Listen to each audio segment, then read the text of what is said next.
I spoke with Annie Farmer.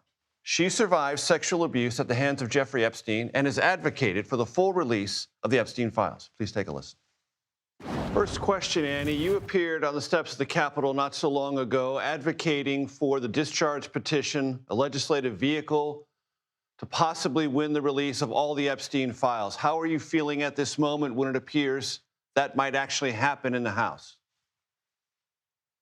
It was incredible to see Grijalva, sworn in yesterday finally, and know that her signature gets us, one very big step closer to pursuing this transparency that we've all come together to support and really to demand. So I think it felt surreal for many of us to know that we were closer to the truth than ever before.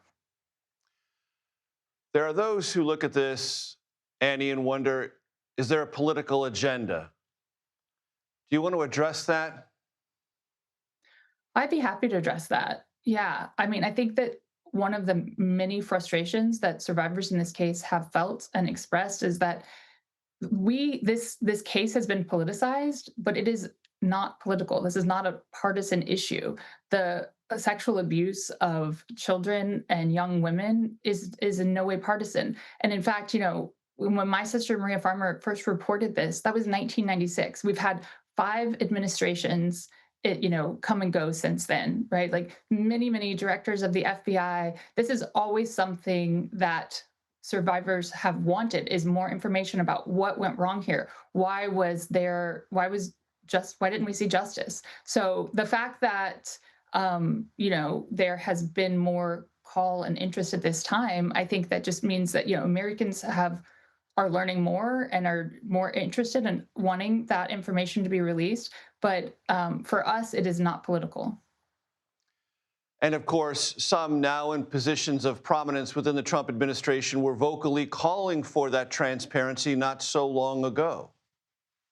Yeah, yeah, yeah. I think that that's one of the things that is confusing to us is that there have been people that are part of the administration that campaigned on making sure that these files would be released.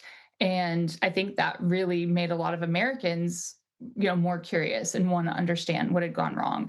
And now they're in positions of power, and we're just saying, please follow through with your promises, right?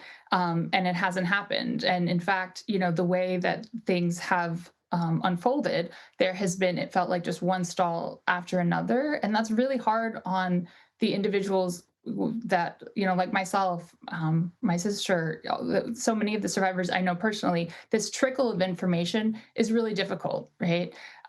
We're just asking for the full files to be released, so we don't have to continue to live, in this roller coaster world where you never know what's coming one day to the next. When I talked to the Speaker of the House, Mike Johnson, about this several weeks ago, he said, well, we need to be very careful about the victims, about the survivors, and that we don't release information that is harmful to them, either reputationally or otherwise. From your vantage point, Annie Farmer, is that a valid point of view? Of course, it is important that survivors who do not want to be revealed would not be revealed. But I think that this Epstein Transparency Act has that built into it.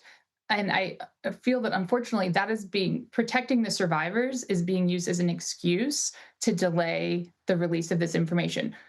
All of the survivors that I know and am in touch with are in support of this bill because it does have provisions built in for that. So saying, no, we can't pass this legislation because we need to protect survivors, I don't believe it. You have a unique perspective on all this, Annie. You are, I believe, the only person to identify yourself by name and testify against, and correct me if I'm wrong, both Epstein and Ghislaine Maxwell. So you have been among the most brave, if not the most brave survivor. All of this cascading around you, I just want to check, how are you doing? How are you feeling? Well, I guess for me, I want to say that I think, my ability to come forward and speak out is really based on the women that have inspired me.